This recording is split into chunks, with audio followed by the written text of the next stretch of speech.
የጌታ ጸጋ ይብዛላችሁ ውድ የዩቲዩብ ቻናላችን ቤተሰቦች። ለቻናላችን ለዚህም ቪዲዮ አዲስ ከሆኑ ቻናላችንን ሰብስክራይብ እንድታደርጉ ጠይቃለሁኝ። ሰብስክራይብ ብቻ ሳይሆን ሌላም ጊዜ ደግሞ እንደዚህ አይነት ቪዲዮዎች እንዲደርሶት የኖቲፊኬሽን በተኑን እንድትጫኑ አደራላለሁ። በዚህ ቪዲዮ ደግሞ ከተባረካችሁ ቪዲዮውን ላይክ እንዲሁም ደግሞ ኮመንት በማድረግ የጌታችን የኢየሱስ ክርስቶስን የመንግስቱን ሥራ አብረውን እንዲሰሩ በዚህ አጋጣሚ ጥሬን አቀርባለሁ። እግዚአብሔር ይባርካችሁ፣ ጸጋ ይብዛላችሁ።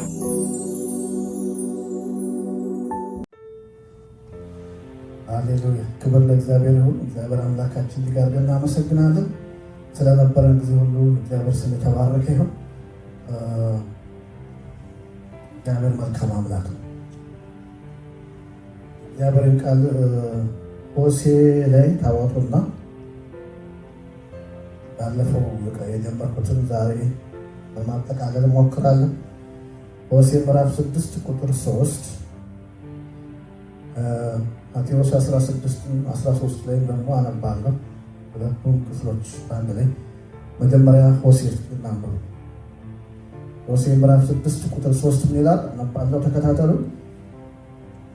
እግዚአብሔርን እንወቅ፣ የበለጠ እናውቀውም ዘንድ አጥብቀን እንከተለው።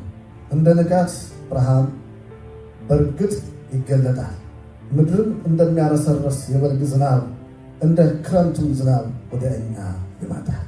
አሜን። እግዚአብሔር ስም የተባረከ ይሁን። ማቴዎስ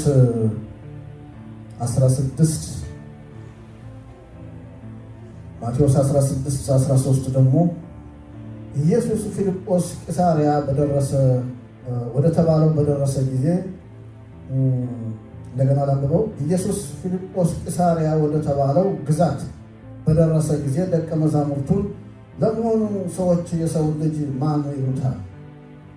ማን ይላሉ ብሎ ጠየቃቸው። እነርሱም አንዳንዶቹ መጥምቁ ዮሐንስ፣ ሌሎቹ ደግሞ ኤልያስ፣ ሌሎቹ ደግሞ ኤርምያስ ወይም ከነቢያት አንዱ ነው ይላሉ አሉት።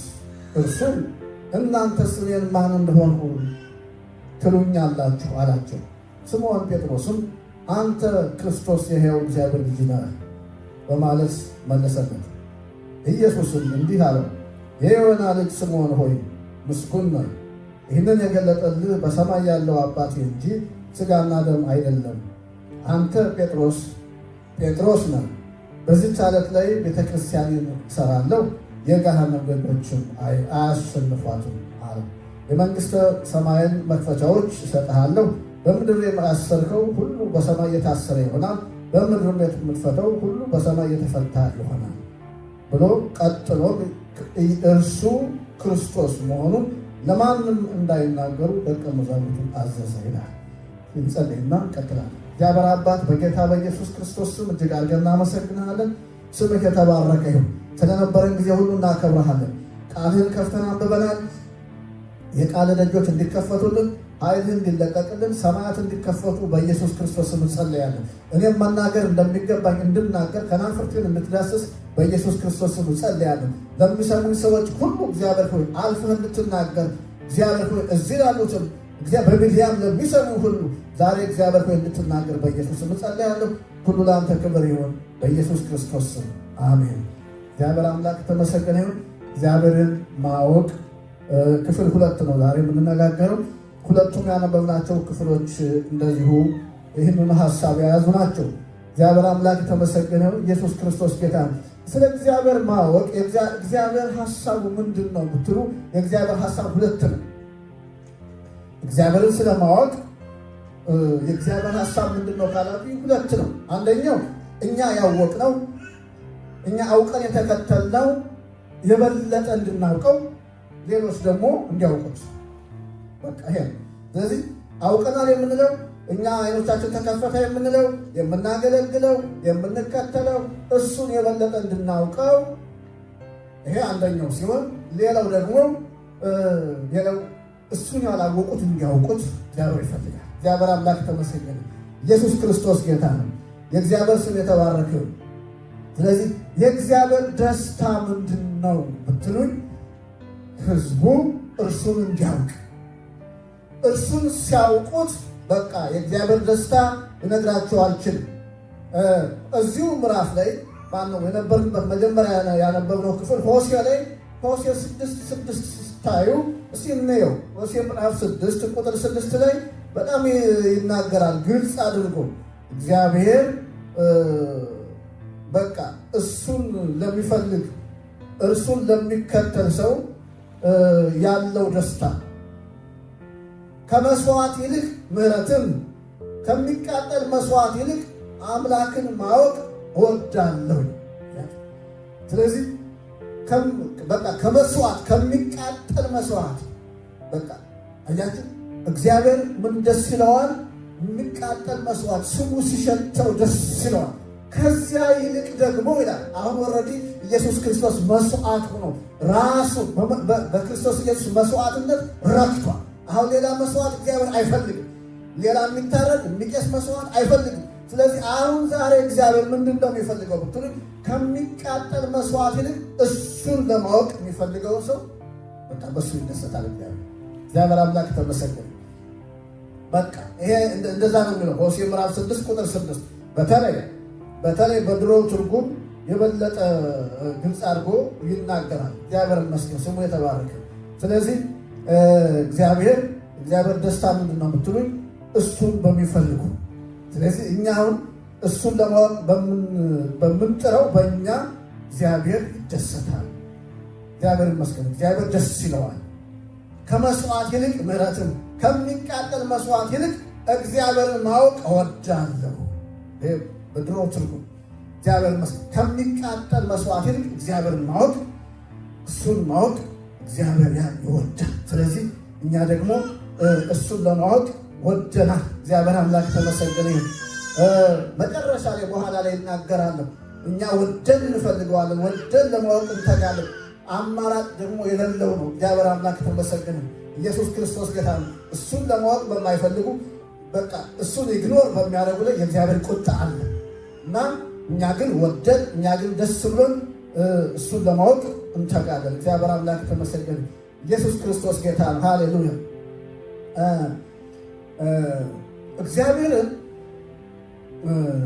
አውቀው የተከተሉትን ሁለት ሰዎች እንደ ምሳሌ አድርጌ እነሱ ሰዎች አነሳና እግዚአብሔርን ማወቅ ጥቅሙና አለማወቅ ጉዳቱን እና ተናግሬ ወደ ማጠቃለያው ሀሳብ እሄዳለሁ። ዛሬ አንድ ምሳሌ አድርጌ ልናገር የፈለግኩት ሐዋርያው ጳውሎስን እና ንጉሥ ዳዊትን ነው። ሐዋርያው ጳውሎስ አይኖቹ ሳይከፈቱ እግዚአብሔርን ሳያውቅ በተረዳው እውነት ግን ምን ያደርግ ነበር? ለእግዚአብሔር ቀንቶ ሕዝቡን ቤተክርስቲያንን ያሳድድ ነበር። አማኞቹን ያሳድድ ነበር። በቃ ስልጣን አለው። እንደገና ደግሞ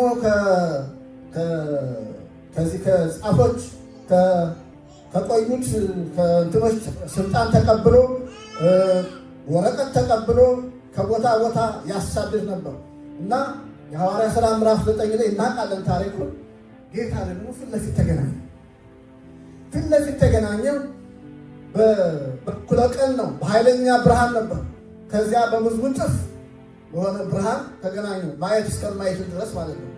ወድቆ ያ ብርሃን በዓይኖቹ ላይ ስለሆነ ከዚያ ብርሃን የተነሳ እንደታወረና መሪ እንደፈለገ እነዚያ ራሱ እየነዳቸው እየገረፋቸው የሚሄዱ ሰዎች ለሱ መሪ እንደሆኑት ከወደቀበት እንዳነሱትም እናውቃለን። ሌላ ሰው የለም፣ እነሱ ብቻውን ነው እና ከዚያ እግዚአብሔር ጌታ ኢየሱስ ክርስቶስ ምንድን ነው ያለው? በ26:16 ላይ ጌታም ይላል ምን ነበር ያለው? ተነስና በእግርህ ቁም፣ ስለ እኔ ስላየኸውና ወደፊትም ስለምታየው ነገር አገልጋይና ምስክር እንድትሆን ልሾሙ ተገልጬልሃለሁ። እኔን ባየህበት ዓይን ወደፊትም ደግሞ በምገለጥልህ በምታየው ነገር ምስክር እንድትሆን ልሾሙ ተገልጬልሃለሁ። እግዚአብሔር አምላክ ተመሰገነ። ስለዚህ ሐዋርያው ጳውሎስ በሄደበት ቦታ ሁሉ በተንቀሳቀሰበት ቦታ ሁሉ በነገስታት ፊት፣ በካህናት ፊት፣ በሕዝብ አለቆች ፊት፣ በማንኛውም ሕዝብ ፊት እሱ ምስክር ነበር። ሁል ጊዜ ያችን ደማስቆን ያነሳል። ለተገለጠልኝ አምላክ ፊት ለፊት ላየሁት አምላክ ምስክር እንደሆነ ይናገራል። በቃ እኔም ሳይገባኝ በፊት በተረዳሁበት መረዳት አሳድር ነበር፣ ነገር ግን እውነት በራልኝ አወቅኩት እያለ ይናገር ነበር። እግዚአብሔር አምላክ የተመሰገነ ይሁን። ስለዚህ በሄደበት ቦታ ሁሉ ጌታ እንደተናገረው ምስክር ነበር። በተለይ ደግሞ በሐዋርያ ሥራ ምዕራፍ 17 ላይ ቁጥር 23 ጀምሮ በአቴንስ በግሪክ በነበረበት ጊዜ እየተዘዋወረ ሲመለከት አንድ መሠዊያ አየ፣ ለማይታወቅ አምላክ የሚል። ስለዚህ የማይታወቅ ሰዎች ያመልካሉ፣ ይሰዋሉ፣ መስዋዕት ያቀርባሉ። ግን ለማያውቁት አምላክ ነው መስዋዕት የሚያቀርቡ። የማይታወቅ አምላክ ይላል። መሠዊያው ስሙ የማይታወቅ አምላክ ነው። አያውቁትም፣ ግን ይሰውለታል። ስለዚህ ሐዋርያው ጳውሎስ ይህንን የምታገኙት በምዕራፍ 17 ከ23 ጀምሮ ነው እና ይህን ሳታውቁ የምታመልኩትን እኔ እነግራችኋለሁ ብሎ እየገለጠ ሲናገር ሲያስተምራቸው እንመለከታለን። እና ሳታውቁ ለምን ታመልኩታላችሁ? ታውቆ መመለክ አለበት። ሰው የሚያመልከው ያውቅ ይገባል። አሜን። እግዚአብሔር አምላክ ተመሰገነ። ኢየሱስ ክርስቶስ ጌታ ነው። እሱ ራሱ በሁለተኛ ጢሞቴዎስ ምዕራፍ 1 ቁጥር 13 ላይ ያመንኩትን አውቃለሁ ይላል። እግዚአብሔር ይመስገን። ያመንኩትን አውቃለሁ። ያመንነውን አምላክ የምንከተለውን አምላክ ልናውቀው ያስፈልጋል። ስለዚህ ሳታውቁ ለምን ታመልካላችሁ? ሳታውቁ የምታመልኩት ማን እንደሆነ እነግራቸዋለሁ። እሱ ሰማይንና ምድርን የሰራ ሁሉ እስትንፋስን ሁሉ ለሰው ልጆች የሰጠ ሕይወትን የሰጠ እያለ ይናገራል። ያንን ክፍል ስታነቡ ካለኝ ጊዜ አንጻር ብዙ አልቆይም እና ሳይታወቅ የሚያመልኩትን እንዲያውቁ ሲገልጽላቸው በዛ ቦታ ላይ እንመለከታለን። ሌላው አናነበው በቆላሳይስ ምዕራፍ 2 ቁጥር 1 እና 3 ስታዩ ለቆላሳይስ ሰዎች ይላል የእግዚአብሔር ምስጢር እርሱንም ክርስቶስ እንዲያውቁ እጋደላለሁ ይላል። የእግዚአብሔር ምስጢር የሆነው ክርስቶስ ኢየሱስ፣ የእግዚአብሔር ምስጢር ክርስቶስ ኢየሱስ ነው። ስለዚህ እሱን እንዲያውቁ ያለማቋረጥ እጋደላለሁ ይላል። በጣም የሚገርም የሐዋርያው ጳውሎስ ተጋድሎው ምንድን ነው ብትሉኝ፣ ሰዎች ክርስቶስ ኢየሱስ እንዲያውቁ፣ እግዚአብሔር ይመስገን፣ ሰዎች ኢየሱስን እንዲያውቁ። ስለዚህ ያለማቋረጥ እጋደላለሁ ይላል። ተጋድሎ የሐዋርያው ጳውሎስ ተጋድሎ ሰው እግዚአብሔርን እንዲያውቁ፣ ሰው ክርስቶስን እንዲያውቅ ነው። ለኤፌሶን አማኞችም እንዲሁ በምዕራፍ 1 ቁጥር 17 ላይ የክብር አባት የሆነውን የጌታችን የኢየሱስ ክርስቶስን አባትና አምላክ እንድታውቁ የጥበብና የመገለጥ መንፈስ እንዲሰጣችሁ ያለማቋረጥ እጸልያለሁ ይላል። ስለዚህ የጥበብ መንፈስ፣ የእውቀት መንፈስ፣ የማስተዋል መንፈስ እንዲሰጣችሁ የክርስቶስ ኢየሱስ አባትና አምላክ የሆነውን እግዚአብሔር እንድታውቁ ያለማቋረጥ እጸልያለሁ። አያችሁ፣ ዝም ብለው የሚያመልኩ ብቻ እንዳይሆኑ፣ ዝም ብለው የሚከተሉ ብቻ እንዳይሆኑ፣ የሚከተሉትን እንዲያውቁ፣ አምላክ ነው ብለው የሚከተሉትን እንዲያውቁ፣ የልባቸው ዓይኖች እንዲበሩ፣ ማስተዋልና እውቀት እንዲኖራቸው ያለማቋረጥ ለኤፌሶን ቤተክርስቲያን ይጸልዩ። እግዚአብሔር አምላክ ተመሰገነ። አውቋላ፣ እሱ ሳይገባው የተከተለውን ያውቃል። ስለዚህ ሰው ገብቶት አውቆ እንዲከተል ይፈልጋል። እግዚአብሔር አምላክ ተመሰገነ። ኢየሱስ ክርስቶስ ጌታ ነው። ስለዚህ ሐዋርያው ጳውሎስ በቃ ብዙ መሄድ አልፈልግም፣ ግን በቃ እሱ ከበራለት በኋላ ያለማቋረጥ ለአብያተ ክርስቲያናት ያለው ሸክም ሰዎች እግዚአብሔርን እንዲያውቁ፣ ሰዎች ክርስቶስ ኢየሱስን እንዲያውቁ፣ አውቀው ተረድተው እንዲያመልኩ ይታገል ነበር። እግዚአብሔር አምላክ ተመሰገነ። ኢየሱስ ክርስቶስ ጌታ ነው። ሌላው ሁለተኛ እንድናይ የምፈልገው ንጉሥ ዳዊት ነው። ንጉሥ ዳዊት ከማንም በላይ ከእግዚአብሔር ጋር ንክኪ ያለው እግዚአብሔርን እንደሚገባ የሚያውቅ ሰው ነው። እግዚአብሔር አምላክ ተመስገን። የሚያውቅ ሰው ነው። በቃ ከሚመገበው ምግብ በላይ እግዚአብሔርን ያውቀዋል። በጣም የሚገርም ድምፅ ሳይሰማ አይንቀሳቀስም። በጣም የሚገርማችሁ በተለይ አንድ ጊዜ ገና ንጉሥ ሳይሆን ከሳኦል ሸሽቶ ለብቻው በሚኖርበት ጊዜ አብረውት ያሉት ሰዎች አሉ። በቃ ያው ብዙ ሰው እንደሚከተለው እናውቃለን ታሪኩን። ስለዚህ ብዙ ሰው አለ፣ አብሮት አለ እና እሱ መሪያቸው ነው እና ሚስቶቻቸውን እነዚያም ሰዎች የሚከተሉት ሚስቶች አሏቸው፣ ልጆች አሏቸው። ዳዊትም 2 ሚስቶች አሉት እና አንዷ አቢግያ ነች፣ ሌላኛው ደግሞ ሌላ ነች። ስለዚህ 2 ሚስቶች አሉት። እነዚያን ሚስቶቻቸውን ልጆቻቸውን ሁሉ ትተው ለጦርነት ወጥተዋል። ከጦርነት ሲመለሱ የዳዊት 2 ሚስቶች ልጆቻቸው የእነዚያም ሰዎች ያላቸው ነገር በሙሉ በሌሎች ሰዎች ተማርኮ አገኟቸው፣ ተወስዶ አገኟቸው። ታሪኩን እናውቃለን። በዚህ ጊዜ ኃይል እስኪያጡ ድረስ አለቀሱ ነው። ኃይል እስኪያጡ ድረስ አለቀሱ። በጣም የሚገርመው እንደገና በዳዊት ላይ ተነሱበት ነው። ዳዊት ምን አደረገ? ከነሱ ጋር ሆነ አብሮ የነበረው ግን በዳዊት ላይ ተነሱበት። አንተ ነህ ለዚህ ሁሉ ምክንያት አንተ ነህ። ልጆቻችን መማረካችን፣ ንብረታችን፣ ሚስቶቻችን መማረካችን፣ ንብረታችን መማረኩ ለዚህ ሁሉ ምክንያት አንተ ነህ ብለው ተነሱበት ይላል። የዳዊት እኮ የራሱ ሚስቶቹ ተማርከዋል፣ ልጆቹ ተማርከዋል፣ ያለው ንብረት ተማርከዋል። ተነሱበት። ግን ተመልከቱ፣ በዚህ ሁሉ ውጥረት ሰው ሁሉ ተነስቶበት፣ ሚስቶቹ ተማርከው፣ ልጆቹ ተማርከው ለመጸለይ አሁን እንደው ራሱ ጊዜ ያስፈልጋል።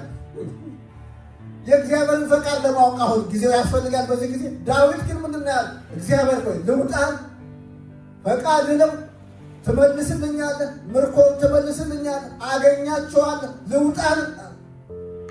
የሚገርም ሰው ነው ዳዊት። እግዚአብሔር ደግሞ ውጣ፣ ምርኮውን ፈጽሞ ትመልሳለህ አለ። እግዚአብሔር ይመስገን። ስለዚህ ወጣ፣ ምርኮውን ፈጽሞ አስመለሰ። እግዚአብሔር አምላክ ተመሰገነ። ኢየሱስ ክርስቶስ ጌታ ነው። ስለዚህ ዳዊት የእግዚአብሔርን ሐሳብ በዘመኑ ያገለገለ እግዚአብሔር እንደ ልቤ ያለው እግዚአብሔር በቃ በእግዚአብሔር ሐሳብ የሚወጣ በእግዚአብሔር ሐሳብ የሚገባ የእግዚአብሔር ሰው እንደሆነ ይሄ ምንም ጥቅስ መፈለግም አያስፈልግም፣ የታወቀ እግዚአብሔር አምላክ ተመሰገነ። ልናገር የፈለግኩት ሁላችንን አውጥተን እንድናየው የፈለግኩት ምንድን ነው? ለልጁ በእርጅናው ወቅት ተተክቶ የሚገዛውን ንጉሥ የሆነውን ሰሎሞንን የመከረበት ምክር ነው። ስለዚህ ይህንን ክፍል አውጥተን እንድናየው ጠይቃቸዋለሁ። አንደኛ ዜና 28 ቁጥር 9 አንደኛ ዜና ምዕራፍ 28 ቁጥር 9 ምን ይላል? አንተም ልጄ ሰሎሞን ሆይ እግዚአብሔር ልብን ሁሉ ስለሚመረምርና ሐሳብን ሁሉ ስለሚያውቅ የአባትህን አምላክ እወቅ። የአባትህን አምላክ እወቅ፣ በፍጹም ልብና በበጎ ፈቃድ አገልግለው። ከፈለግከው ታገኘዋለህ፣ ከተውከው ግን እርሱም ለዘላለም ይተውሃል። ስለዚህ እግዚአብሔር ልብን ኩላሊትን የሚመረምር ነው። ስለዚህ የአባትህን አምላክ እወቅ። አባት ማለት እሱ ነው። እንግዲህ እኔ ስከተለው የኖርኩትን አምላክ እወቅ። አሁን ዙፋን አውርሻለሁ። እግዚአብሔርን ማወቅ የሚወረስ ነገር አይደለም፣ የግል ጉዳይ ነው። እወቀው በግልህ። በጣም የሚገርም የአባትህን አምላክ እወቀው። እሱ ልብንና ኩላሊትን የሚመረምር አምላክ ነው። ከፈለግከው አገኘዋል፣ ከተውከው ግን ፈጽሞ ይተውሃል። ስለዚህ ዳዊት በመጨረሻው ታይም ላይ ለልጁ ዙፋን ብቻ ሳይሆን እግዚአብሔርንም እንዲያውቀው ዙፋን ብቻ ሳይሆን የሰጠው እግዚአብሔርንም ደግሞ ሲያስተዋውቀው እንመለከታለን። እወቀው፣ በቃ የኔን አምላክ የረዳኝን አምላክ ያገዘኝን አምላክ በዙፋን ላይ እንድቀመጥ የረዳኝ አምላክ እሱ ነው። በቃ እናት አባቴ ተውኝ፣ እግዚአብሔር ግን ተቀበለኝ ይላል። ሁሉ ሲተው፣ እናት አባቱ ሲተውት፣ ሕዝብ ሲተው፣ ያልተወው እግዚአብሔር በሽምግልና ዘመኑ ይሄንን ምስጢር ለልጁ ሲነግር እንመለከታለን። እግዚአብሔር አምላክ ተመሰገነ። ስለዚህ የእግዚአብሔር ሐሳብ በሱ በኩል አልፎ ለልጁ ለሰሎሞን በዚያ መንገድ ሲነገር እንመለከታለን። ስለዚህ ዳዊት በዘመኑ ሁሉ እግዚአብሔርን ያውቃል። በዘመኑ ሁሉ በእግዚአብሔር ሐሳብ በእግዚአብሔር ፈቃድ ወጥቷል ገብቷል። እግዚአብሔር ደግሞ እንደ ልቤ ብሎ ሐሳቡን አገልግሎ እንዳለፈ እግዚአብሔር ራሱ መስክሮለታል። እሱ ደግሞ ለልጁ ያስተላለፈው መልእክት ይሄ ነው። እግዚአብሔር አምላክ የተመሰገነ ኢየሱስ ክርስቶስ ጌታ ነው። ዛሬ አሁን ከዚህ በላይ አልሄድም። ሁለት ሰዎች ብያቸዋለሁ። እነዚህ ሁለት ሰዎች አሳይታቸዋለሁ። አሁን እግዚአብሔርን ማወቅ ስለ እግዚአብሔር ማወቅ ሳይሆን እግዚአብሔርን ማወቅ ነው እየተነጋገርን ያለ ነው። ስለ እግዚአብሔር ማወቅ እውቀት ነው የሚሆነው። ስለ እግዚአብሔር ማወቅ እውቀት ነው የሚሆነው። ቴዎሎጂው አሁን ቴዎሎጂ ብዙ ለውጥ ያላመጣው ለምንድን ነው? ቴዎሎጂ ስለ እግዚአብሔር ያለ እውቀት ስለ እግዚአብሔር ያለ እውቀት ጥሩ ነው። በቃ ማለት አሁን እኔም በመጠኑ ተምሬያለሁ እና ጥሩ ነው ስለ እግዚአብሔር ማወቅ። እግዚአብሔርን ማወቅ ግን ሌላ ነው። ስለ እግዚአብሔር ማወቅ እውቀት ነው። እግዚአብሔርን ማወቅ ግን ሕይወት ነው። ስለ እግዚአብሔር ማወቅ እውቀት ነው። ይሄን ያዙልኝ። እግዚአብሔርን ማወቅ ግን ሕይወት ነው።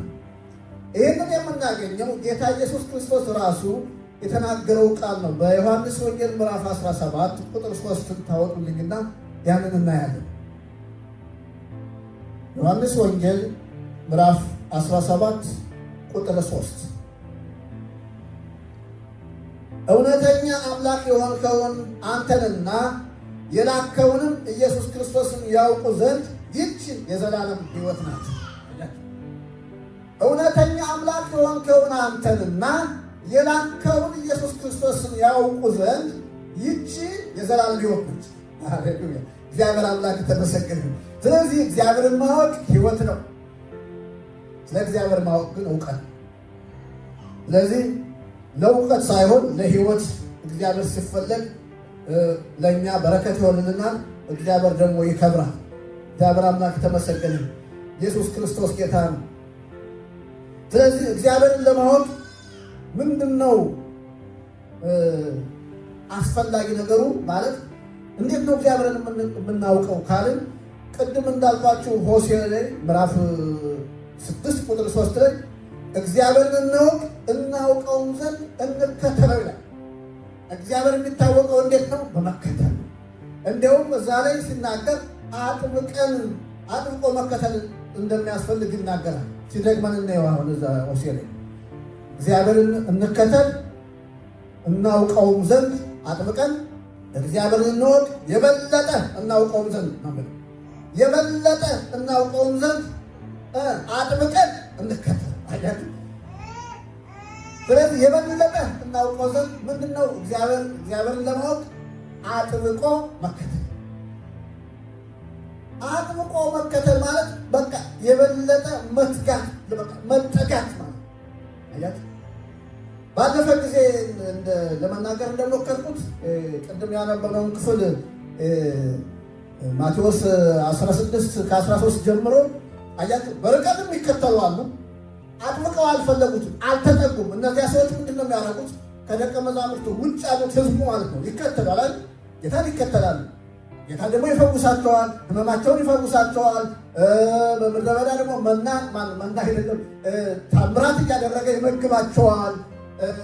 ስለዚህ እርዋቸው ምግብ በልተዋል።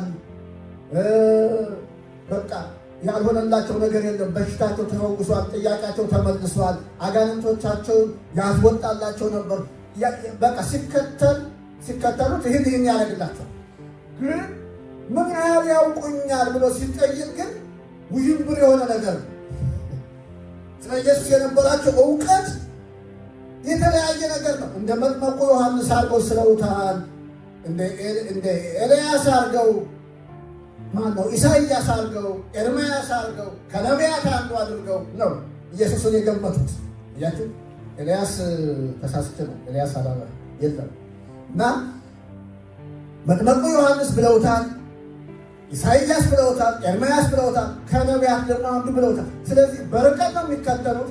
እነሱ ለእንጀራ ነው የሚከተሉት። እነሱ ለሆነ ነገር እንዲሆንላቸው በሽታቸው እንዲፈወሱ ነው የሚፈልጉት። የሆነ ነገር በደንብ አልተጠጉትም። ስለዚህ አላወቁትም። ስለዚህ ሆሴዕ ላይ ሲናገር አጥብቀን እንጠገው፣ አጥብቀን እንፈልገው።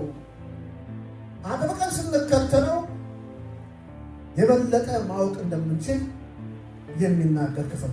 ደቀ መዛሙርቱ ጌታ ፕሮግራም አድርጎባቸዋል። ለይቶ ነው የጠራቸው፣ መርጧቸዋል። እነሱ ደግሞ እግዚአብሔር ይመስገን ስሙ የተባረከ ያውቁት ነበር። ለዚያ ነው ጴጥሮስ እኮ አንተ የሕያው እግዚአብሔር ልጅ ክርስቶስ ነህ። ጌታም ደግሞ ይሄ ሥጋና ደም አልገለጠልህም፣ አንተ የማን ነው? ይቅርታ ስለ ጴጥሮስ ሲናገር የአባቱ ስም ጠፍቶብኝ ነው። የጴጥሮስ የኤልፌዎስ ልጅ ነው ያለው። የኤልፌዎስ ልጅ እስቲ ማቴዎስ 16 እናወጣና ስምዖን ጴጥሮስ አንተ ክርስቶስ የሕያው እግዚአብሔር ልጅ ነህ ባለው ጊዜ ኢየሱስም እንዲህ አለው፣ የዮና ልጅ የሚለው ጠፍቶብኝ፣ የዮና ልጅ ስምዖን ሆይ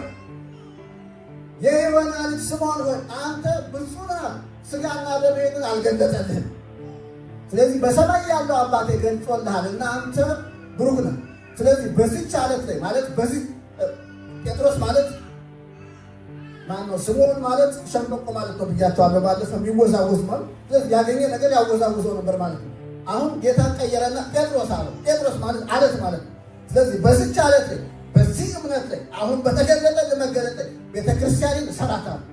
መሰረታት በዚህ ቤተክርስቲያን የምትመሰረተው በመረዳት ነው፣ በእምነት ነው፣ በእውቀት ነው ማለት ከእግዚአብሔር ዘንድ በሆነ እውቀት በዚህ ምድር ሳይሆን በቃ በእግዚአብሔር እውቀት እና በቃ በዚህ አሁን በመጣለ መገለጥ ላይ ቤተክርስቲያንን መሰረታታለሁ። ከዛ የገሃነም ደጅ ደግሞ አይቋቋማት።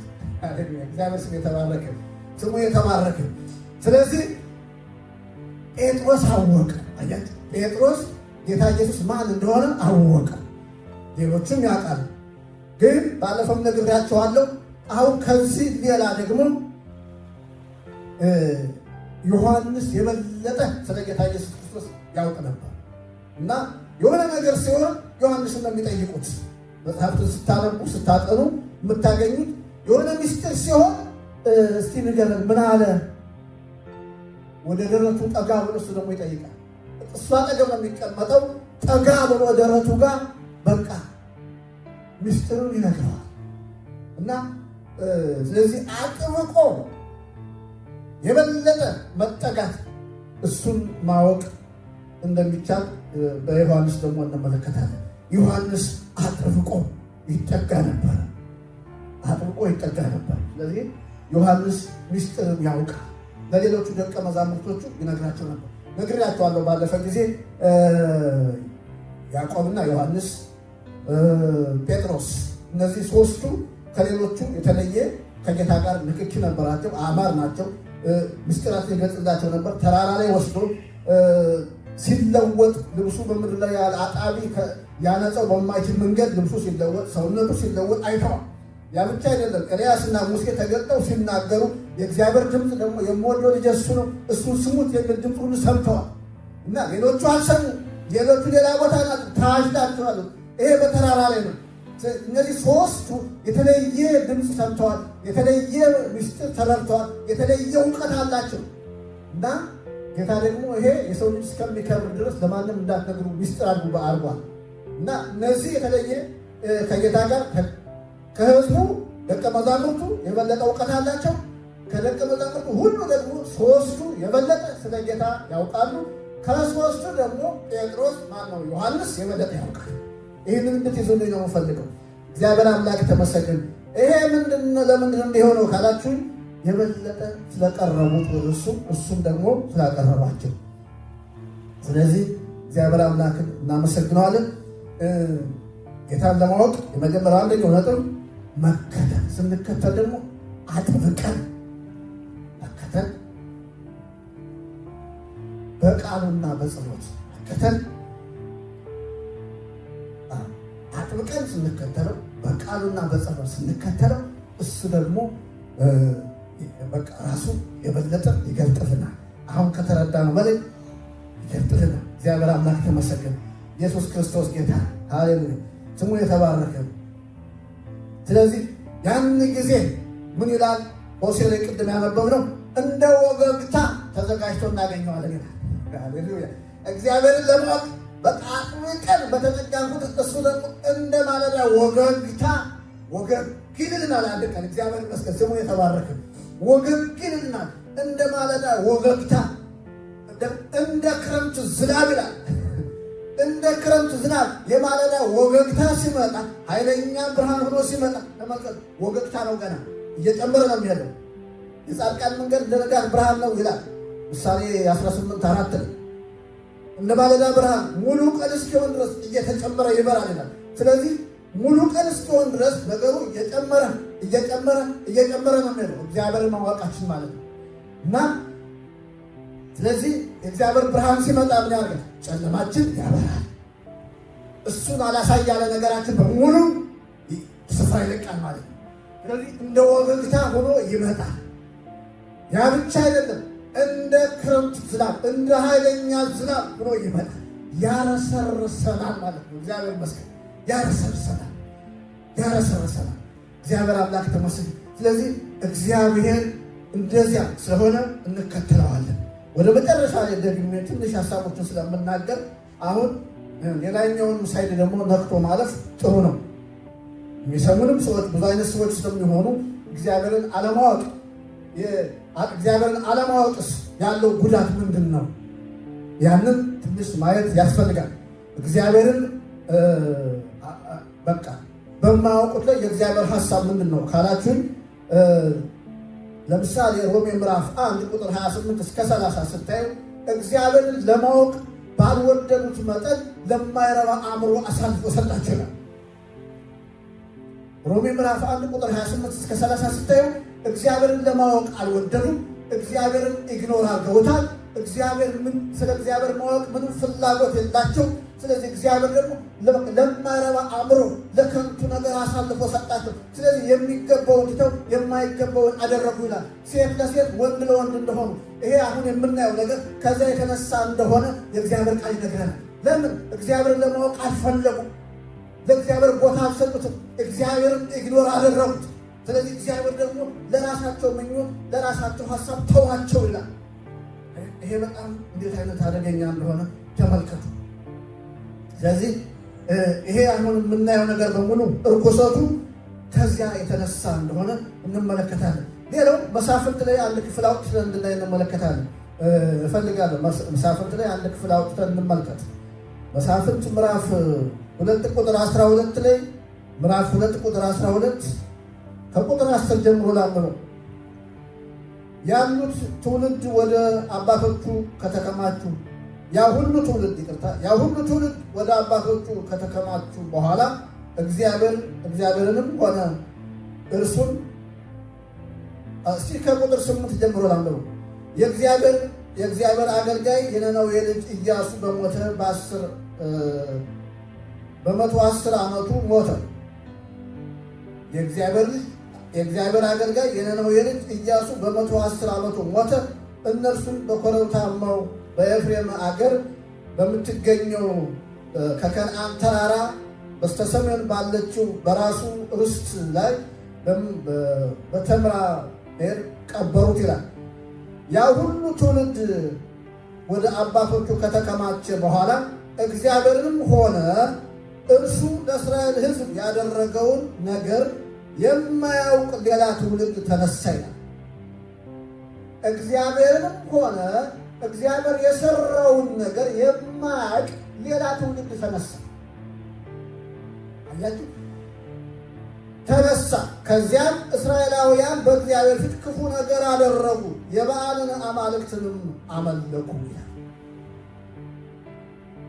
አያችሁ፣ አሁን ኢያሱ ከሞተ በኋላ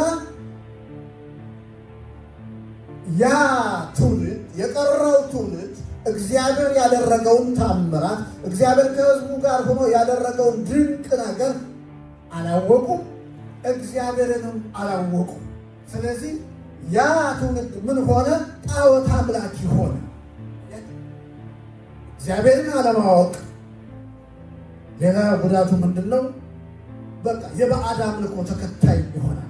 ከእግዚአብሔር ሐሳብ የራቀ ጣዖት አምላኪ ለፈለገው በቃ የፈለገውን አምላክ ለማምለክ ምንም በቃ ህሊናው አይከለክለው። ስለዚህ እንደዛ ይሆናል ማለት ነው። አሁን ያነበብናቸው እነዚህ ሶስቱ ሮሜ ምዕራፍ 1 ላይ ቁጥር 28 አንደኛ ሳሙኤልን አልነገርኳችሁም። አንደኛ ሳሙኤል መሀል ላይ ዘልጌ ነው የነገርኳችሁ መሳፍንት። አንደኛ ሳሙኤል ምዕራፍ 2 ቁጥር 12 ላይ ሲናገር የኤሊ ልጆች ምናምንቶች ነበሩ ይላል። የኤሊ ልጆች ኤሊ ካህን ነው እና የእሱ ልጆች ምናምንት የነበሩ እግዚአብሔርንም አያውቁም ነበር ይላል። በጣም ይገርም። ካህን ናቸው እነሱም እኮ በቃ ተተክተዋል፣ ክህነት እያገለግሉ ነው። ግን ምናምንቶች ነበሩ፣ እግዚአብሔርን አያውቁም። ስለዚህ ለእግዚአብሔር መስዋዕት ሲቀርብ መጀመሪያ ለእግዚአብሔር መቅረብ ሲገባው እነሱ ግን ደንታ ስለሌላቸው የእግዚአብሔርን ባህሪውን ስለማያውቁት ለእግዚአብሔር ከመቅረቡ በፊት አውጥተው ይበሉ ነበር። ምግብ የሚቃጠለውን መስዋዕት እነሱ ደንታ የላቸው ይበሉ ነበር እና እግዚአብሔር ደግሞ ቀሰፋቸዋል። ስለዚህ የኤሊ ልጆች ምናምንቶች ነበሩ፣ እግዚአብሔርን አያውቁትም ነበር፣ እያገለገሉት አያውቁትም ነበር። እግዚአብሔር ደግሞ ያደረገውን ታሪኩን እናውቃለን። በአንድ ቀን ሁለቱም የሞቱት የኤሊ ልጆች እና እግዚአብሔርን ማወቅ አለማወቅ ጉዳቱ ይሄ ነው። ስለዚህ ከዚህ የከፋው እንደውም ደግሞ አለ። ሁለተኛ ተሰሎንቄ ምዕራፍ 1 ቁጥር 6 ይሄ መጨረሻ የሆነው ሁለተኛ ተሰሎንቄን ታወጡልኛላችሁ። ሁለተኛ ተሰሎንቄ ምዕራፍ 1 ቁጥር 6 እና 8 እግዚአብሔር ጻድቅ በመሆኑ መከራን ለሚያመጡባችሁ መከራን ይከፍላቸዋል። መከራን ለተቀበላችሁት ለእናንተም ሆነ ለእኛ ደግሞ እረፍትን ይሰጠናል። ይህም የሚሆነው ጌታ ኢየሱስ የሚንቦለቦል እሳት ከኃያላን መላእክት ጋር ከሰማይ በሚገለጥበት ጊዜ ነው።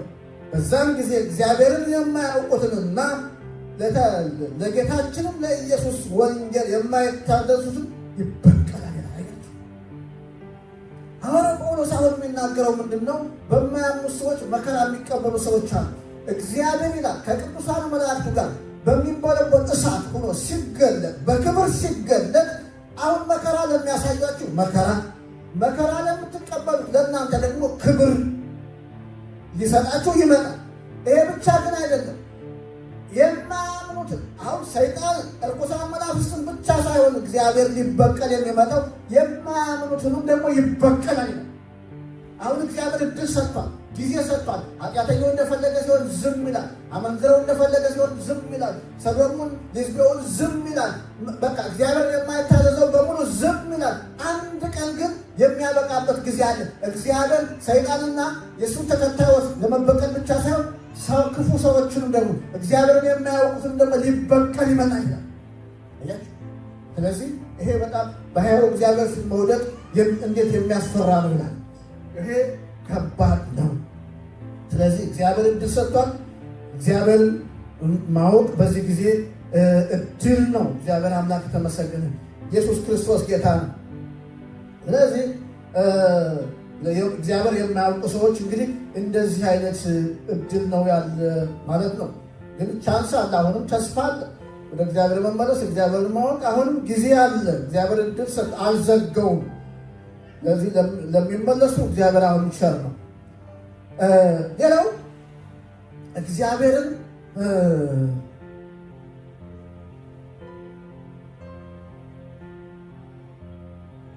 እግዚአብሔርን እስከምን ያህል ለምናውቀው ልክ አለው ወይ ለምንለው እግዚአብሔርን ማወቅ ልክ የለም። እግዚአብሔርን ማወቅ ገደብ የለም።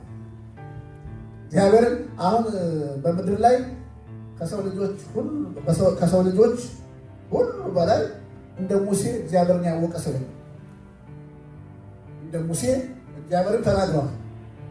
ለነቢይ ሳወራ በሕልም ወይ በራእይ አወራ፣ ለሙሴ ለባሪያዬ ግን ፊት ለፊት ነው ማወራው እንደ ባልንጀራ። በሱ ላይ ስትነሱ እንዴት አልፈራችሁም ብሎ ለማርያምና ለአሮን በተነሱበት ጊዜ ለወንድሙና ለእህቱ ነው የተናገራቸው እግዚአብሔር ራሱ። እና ሙሴ ከእግዚአብሔር ጋር አፍ ለአፍ ፊት ለፊት እየተያየ ነው ያወራው። ታስታውሳላችሁ። በኮሬብ ተራራ 40 ቀንና 40 ሌሊት ከእግዚአብሔር ጋር ስለቆየ በቃ ፊቱ ተለውጦ እንደሌላ ሰው ሆኖባቸው በልብስ እስኪሸፍን ድረስ ፊቱን ሸፍን ብለውት ሙሴ አላወቀም፣ ቆዳው እንዳንጸባረቀ። ስለዚህ ፊትህን ሸፍን፣ በቃ እኛ ተቸግረናል፣ አንተን ማየት አልቻልንም እስኪባል ድረስ ከእግዚአብሔር ጋር ስለቆየ ያን ያህል ያበራ ነበር እና እግዚአብሔር ፊት ለፊት እንደሚያውቀው ተናግሯል። እግዚአብሔር ነው የመሰከረለት። ሙሴ ደግሞ ራሱ በጣም የሚገርመው ይህን ያህል እውቀት እያወቀው በዘጸአት እስቲ ዘጸአትን እናውቀው 33:13 ላይ ሲነኝ በጣም የሚገርም እኮ ነው። ይህን ያህል ክብር ያየ ሰው፣ ይህን ያህል እግዚአብሔርን የሚያውቅ ሰው ዘጸአት 33:12 ጀምሮ እግዚአብሔርም አለው እነዚህን ሕዝብ ምራ ብለህ ነግረኸኝ ነበር። ከኔ ጋር የምትልከውን ማን እንደሆነ ግን አላሳወቅከኝም። አንተን በስምህ አውቅሃለሁ፣ በፊትህም ሞገስ አግኝተሃል ብለህ ነበር።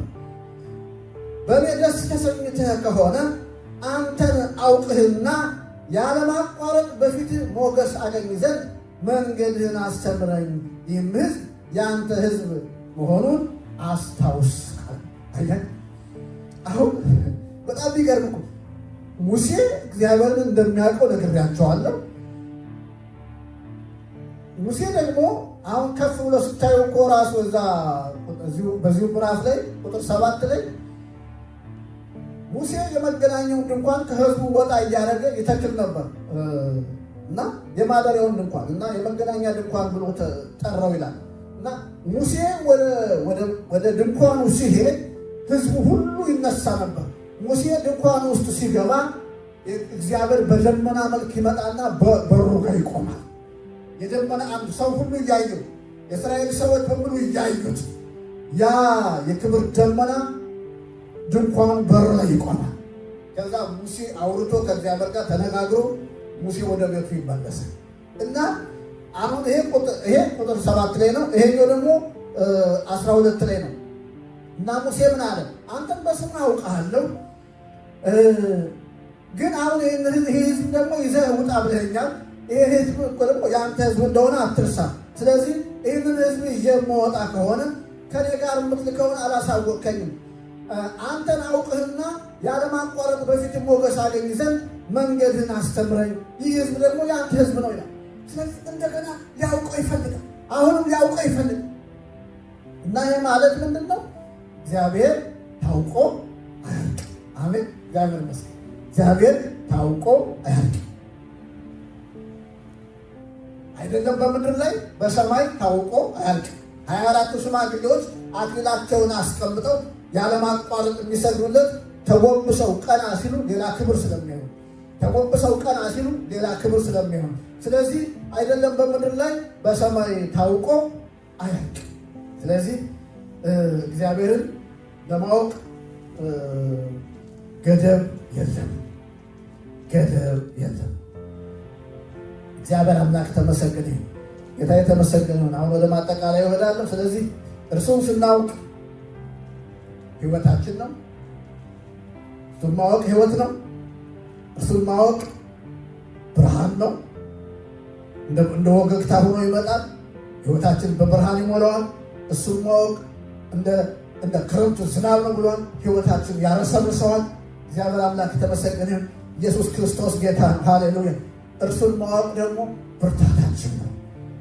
ዳንኤል ምዕራፍ 11 ቁጥር 32 አምላኩን የሚያውቅ ህዝብ ይበረታሉ ያደርጉማ ይላል። እግዚአብሔር ይመስገን። ስለዚህ እሱን ስናውቅ ብርታት እናገኛለን። እሱን ስናውቅ ኃይል ጥንካሬ እናገኛለን። እግዚአብሔር አምላክ ተመሰገነ። ስለዚህ እግዚአብሔርን ማወቅ ወገኖቼ እነዚህ እና ከዚህም በላይ ነው። ስለዚህ እግዚአብሔርን ማወቅ ለእኛ ትርፋችን ነው፣ ህይወታችን ነው፣ በረከታችን ነው፣ ኃይላችን ነው። እግዚአብሔር አምላክ ተመሰገነ። ኢየሱስ ክርስቶስ ጌታ ነው። ሃሌሉያ። ይህንን እያሰብን እንጸልያለን።